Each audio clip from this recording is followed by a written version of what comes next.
9, 10. That's your bell block. Keep practicing. That should come fairly easy to you, but if it doesn't, just put the time in, the repetition in, and it will. That's all for now. We're going to bow to class, and I'll see you on the next lesson.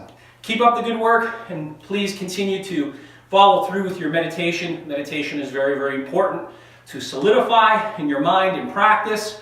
And you can do your meditation during the day. If you have a few minutes, you've got nothing to do.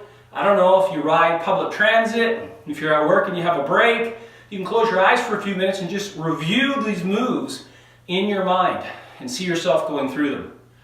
And you will actually help to harness your memory of them. But the trick is seeing yourself doing them correctly. Otherwise, you will harness the mistakes if you're viewing it improper for foreign particulars. So let that be a note to you. Okay? Students bow to class.